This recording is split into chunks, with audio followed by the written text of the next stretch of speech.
Hello everyone, welcome to my channel world of NCERT. আজকের ক্লাসে আমরা ডিসএবিলিটিস নিয়ে ডিসকাস করব। আর যারা আমার ক্লাসে আজকে প্রথমবার দেখছেন তারা নিশ্চয়ই চ্যানেলকে সাবস্ক্রাইব করে দেবেন।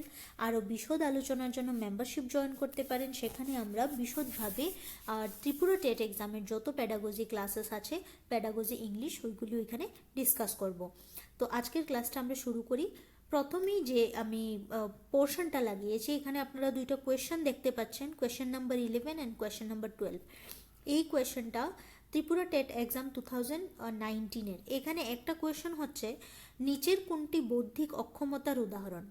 Dyslexia, ADHD, autism spectrum disorder or none of the above. উপরের কোনোটিই নয়।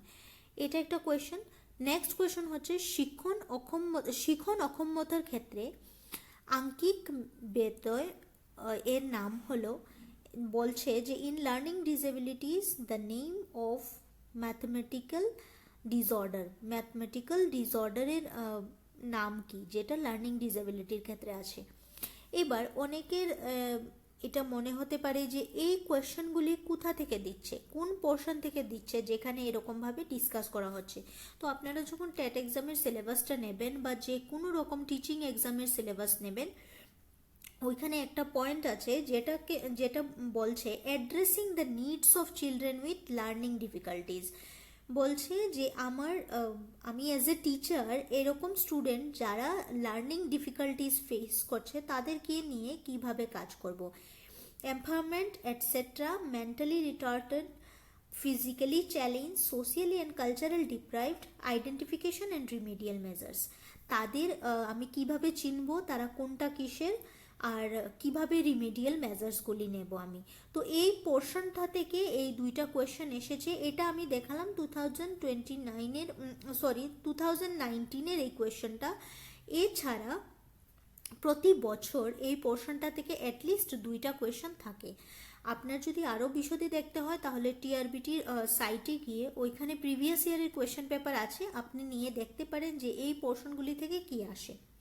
তো একটু চলুন দেখি কি বলছে এখানে। প্রথমেই যেই টপিকটা খুব ইম্পর্টেন্ট, এটা নিয়ে আমি ডিসকাস করব, সেটা হচ্ছে ডিসলেক্সিয়া। ডিসলেক্সিয়া জিনিসটা কি? ডিসলেক্সিয়া হলো এক ধরনের শেখার সমস্যা যেখানে ব্যক্তির পড়া এবং শব্দ শনাক্তকরণে অসুবিধা হয়। এটি মূলত পড়া ও ভাষা বোঝার ক্ষেত্রে সমস্যা সৃষ্টি করে।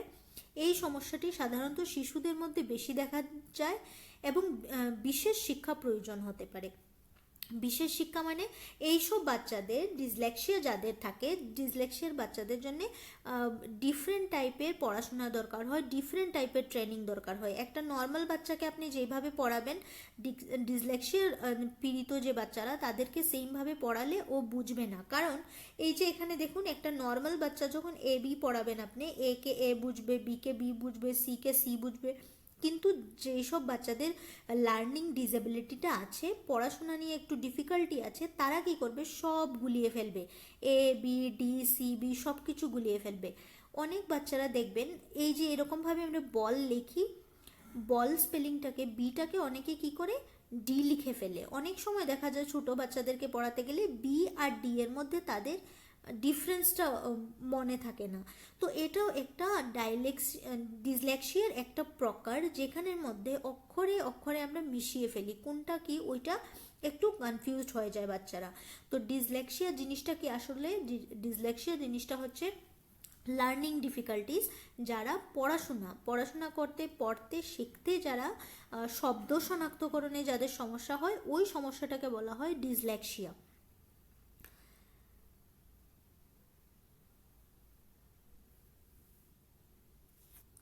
ডিসলেক্সিয়া আমরা দেখলাম।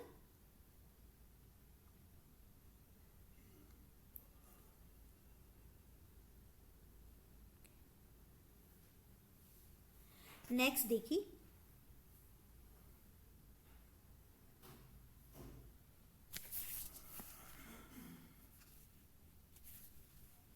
নেক্সট যে পোর্শনটা সেটা হচ্ছে আরেকটা ইম্পর্ট্যান্ট টার্ম, সেটা হচ্ছে ডিসগ্রাফিয়া।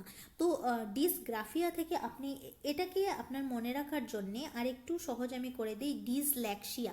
ডিসটাকে বাদ দিয়ে যদি ল্যাক্সিয়াটাকে আপনি ল্যাঙ্গুয়েজ শব্দের সাথে লিঙ্ক করেন তাহলে মনে থাকবে যে ডিসলেক্সিয়া মানে হচ্ছে পড়ার ক্ষেত্রে যে অসুবিধা হয়, লার্নিং ডিফিকাল্টি শেখার ক্ষেত্রে যে অসুবিধা হয়, ল্যাঙ্গুয়েজের সাথে ল্যাক্সিয়াকে ইনক্লুড করে আপনি পড়তে পারেন। ডিসল্যাক্সিয়া মানে শেখার বা পড়ার শব্দ শনাক্তকরণের অসুবিধা।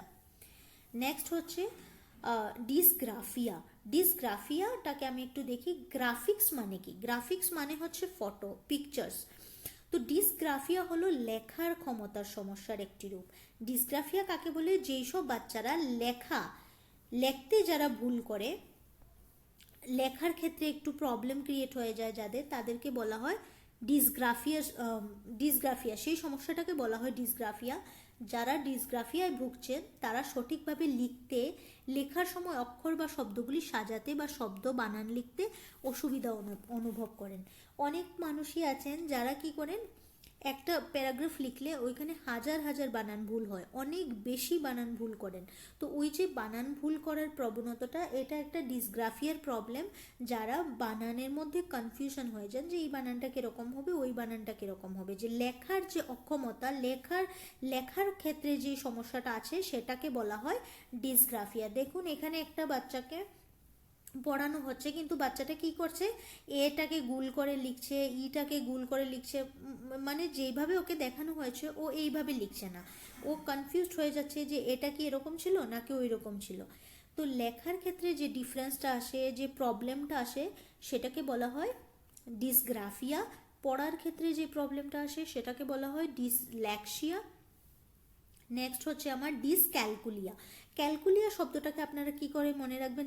ডিসক্যালকুলিয়া কি? ক্যালকুলেশন আমরা কোথায় করি? ক্যালকুলেটরে করি। কখন করি? অঙ্ক করার সময় করি। তো ডিসক্যালকুলিয়াকে আপনি ক্যালকুলেশনের সাথে মিলিয়ে মনে রাখতে পারেন যে অঙ্ক করতে যে সমস্যাটা হয়। ডিসক্যালকুলিয়া হলো এক ধরনের শেখার অক্ষমতা যেখানে গণিতের ধারণা এবং সংখ্যার সাথে সম্পর্কিত কাজ করতে অসুবিধা হয়। অনেকেই তারে জামিন পে মুভিটা দেখেছেন, ওইখানে যে বাচ্চাটা ছিল তারও ডিসক্যালকুলিয়ার প্রবলেম ছিল। ও কি করতো, ওর সব নাম্বার সব কিছু ওর গুলিয়ে যেত। তো সেখানে কি হলো, একটি সংখ্যার ধারণা বোঝা, গণনা করা বা সংখ্যা নিয়ে যুক্তি করতে অসুবিধা সৃষ্টি হওয়া। যখন কেউ একদমই ম্যাথের যে নাম্বারসগুলি আছে ওইটা গুলিয়ে যায় কোনো একটা বাচ্চার, তখন তাকে বলা হয় সে হচ্ছে ডিসক্যালকুলিয়ার পীড়িত বাচ্চা। দেখুন এখানে বোর্ডে একটা বাচ্চা কনফিউজ যে কোনটা কি, ও সব কিছু নাম্বার গুলিয়ে গেছে, 1 কোথায় আসবে, 2 কোথায় আসবে, 4 কিভাবে আসবে, সব নাম্বার যখন কনফিউজড হয়ে যায় একটা বাচ্চা, যখন নাম্বার চিনতে বা ম্যাথ করতে অসুবিধা ফিল হয়, এই সমস্যাটাকে বলা হয় ডিসক্যালকুলিয়া। তো 3টা টার্ম আমরা দেখলাম, খুব ইম্পর্টেন্ট, এটা প্রায় সময় আসে এক্সামে। ডিসল্যাক্সিয়া হলো পড়ার ক্ষেত্রে অসুবিধা, লার্নিং ডিফিকাল্টি। ডিসগ্রাফিয়া হলো লেখার ক্ষেত্রে অসুবিধা, রাইটিং ডিফিকাল্টি।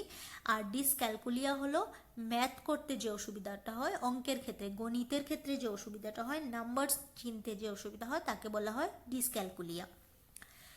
নেক্সট আরেকটা ডিসএবিলিটি হচ্ছে বাচ্চাদের, যেটা বাচ্চাদের লার্নিং সিস্টেমটাকে প্রভাবিত করে, সেটা হচ্ছে লোকোমোটর ডিসএবিলিটি। এখানে আমি একটা ফটো লাগিয়েছি, এর মানে ইনার যে শুধু এটাই লোকোমোটর ডিসএবিলিটি। লোকোমোটর ডিসএবিলিটি মানে হচ্ছে বোন, তোমার যে হাড়ের অক্ষমতা, হাত পায়ের অক্ষমতা, সবটাকেই লোকোমোটর ডিসএবিলিটির আন্ডারে আনা হয়। যেমন হাত যদি কেউ কাজ করতে না পারে, হাতে যদিও পোলিওর যেমন পেশেন্টরা থাকে, তারপর পায়ের কোনো একটা ডিফিকাল্টি হতে পারে, বোনস উইক হতে পারে, এইসব বাচ্চাদেরকে বলা হয় লোকোমোটর ডিসেবল। আর তাদের কি করা হয়, তাদেরকেও স্পেশাল অ্যাটেনশন দিতে হয় ক্লাসে, কারণ তাদের যে সমস্যাটা সেটা নিয়ে তারা অন্য বাচ্চাদের মতো ছোটাছুটি করে শিখতে পারে না।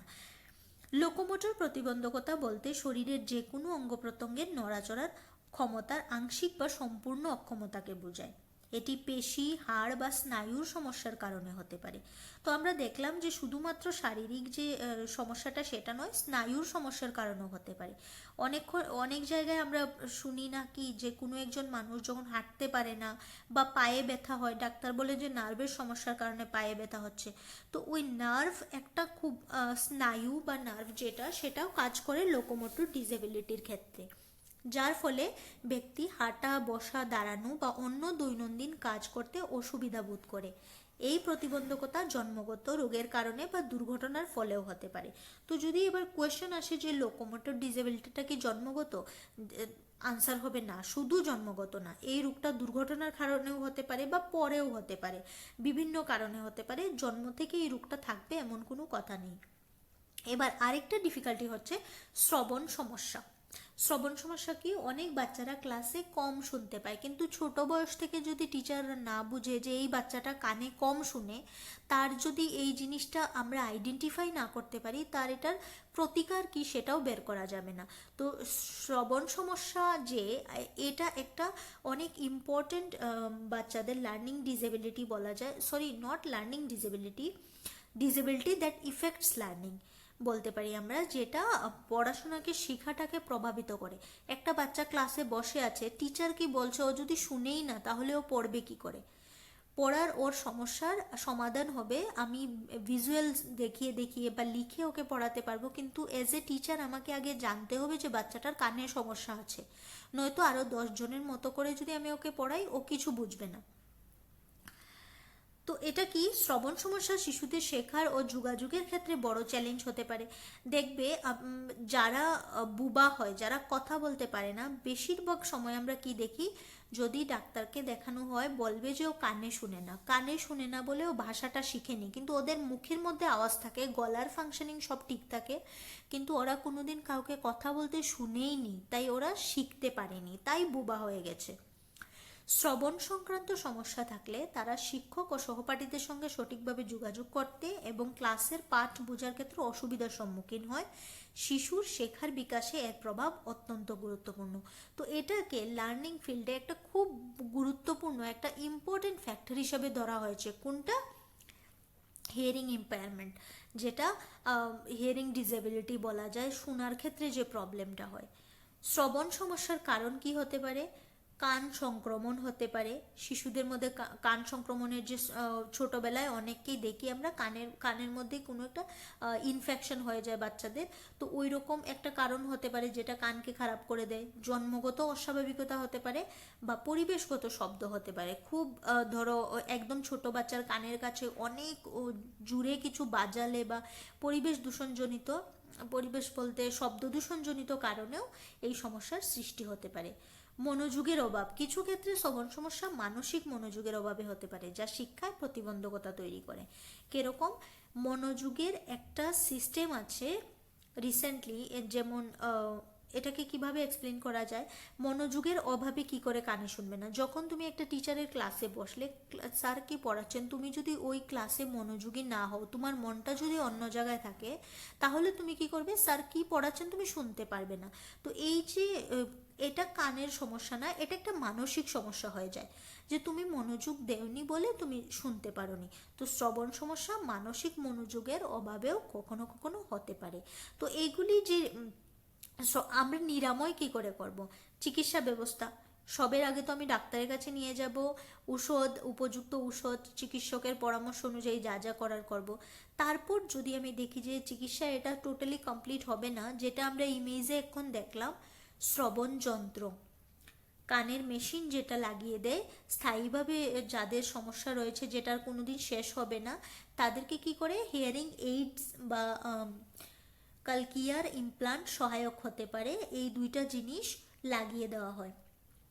নেক্সট হচ্ছে বিশেষ শিক্ষা পদ্ধতি, শ্রবণ সমস্যাযুক্ত শিশুদের জন্য শ্রবণ প্রশিক্ষণ, বিশেষ শিক্ষক এবং ভাষা চিকিৎসা প্রদান করা যেতে পারে। তো এইসব বাচ্চাদের জন্য স্পেশাল ক্লাস করতে হবে, তাদেরকেও আমরা স্পেশাল ক্যাটাগরিতে লাগবো। কেন? স্পেশালি এবাল্ড তারা, তাদেরকে ডিফারেন্ট শ্রবণ প্রশিক্ষণ বা বিশেষ তাদের জন্য স্পেশাল টিচার লাগবে। তারা কিভাবে না শুনেও ভাষাটা শিখতে পারবে, সেটা রপ্ত করতে পারবে, সেটার জন্য তাদেরকে ট্রেনিং দিতে হবে। তারপর শ্রবণ সচেতনতা, শিক্ষার্থীদের শ্রবণ ক্ষমতা বাড়ানোর জন্য শিক্ষকদের শ্রুতি নির্ভর পাঠ্যক্রম প্রয়োগ করা উচিত এবং শিশুর প্রতি বাড়তি মনোযোগ দেওয়া উচিত। তো শেষ অবধি বলছে শ্রুতি নির্ভর পাঠ্যক্রম কেমন? যেমন বাচ্চাটাকে আমি কোনো একটা ল্যাঙ্গুয়েজ ল্যাবে নিয়ে গেলাম, একটা কম্পিউটারে আমি বাচ্চাটাকে বসিয়ে বললাম এখানে একটা গল্প চলছে, তুমি এটা শোনো, তারপর তুমি আমাকে এক্সপ্লেন করবে। এবার বাচ্চাটা গল্পটা বসে বসে শুনলো, তো যেহেতু টিচারকে ওকে বলতে হবে তাই বাচ্চাটা মনোযোগ দিয়ে গল্পটা শুনলো। তো এরকমভাবেও আমি বাচ্চাটার মনোযোগ বা শ্রবণ সচেতনতা বাড়াতে পারি। তো এই ছিল বাচ্চাদের কিছু ডিফিকাল্টিস। এমন আরও ভিডিওসের জন্য আমার চ্যানেলকে সাবস্ক্রাইব করতে ভুলবেন না। আমরা রেগুলার এরকম ডিসকাশন করব, আশা করি আপনি লাভবান হবেন এই ক্লাসগুলি থেকে। আর প্রতিটা আইডিয়া যদি আমরা ক্লিয়ারভাবে বুঝি তাহলে আমাদের মার্কস হাইলি স্কোর করা থেকে কেউ আটকাতে পারবে না। আমরা আপনি যদি চ্যানেলে প্রথমবার আসুন বা আমার চ্যানেল আগে না দেখে থাকুন তাহলে সাবস্ক্রাইব করে দেবেন, লাইক করে দেবেন, বন্ধুদের সাথে বা গ্রুপে শেয়ার করে দেবেন যাতে করে অন্যরাও উপকৃত হতে পারে। এই ছাড়া চ্যানেল মেম্বারশিপের কথা প্রথমেই বলেছি, চ্যানেল মেম্বারশিপ নিয়ে গোল্ড সেকশনে আপনি অনেকগুলি ক্লাস পেয়ে যাবেন যেটা ট্যাটের জন্য স্পেশালি বানানো হয়েছে। ট্যাট সংক্রান্ত সমস্ত ক্লাস ওইখানে আপনি পেয়ে যাবেন, একটা একটা করে রোজই আপলোড হতে থাকবে। আপনি গোল্ড সাবস্ক্রিপশন নিয়ে ওইখানে অ্যাড হতে পারেন অ্যাজ এ মেম্বার। তো আজকের ক্লাসটা এতটুকুই, ধন্যবাদ সবাইকে। আপনাদের কি কি ফিল্ডের সমস্যা, কি কি বিষয়ে নেক্সট আমরা ডিসকাস করলে ভালো হবে সেটা কমেন্টে জানাবেন। আর কে কোন প্রফেশনে থেকে টিচিং প্রফেশনের পরীক্ষা দিচ্ছেন, কে কি করেন কমেন্টে জানাবেন। ধন্যবাদ আবার।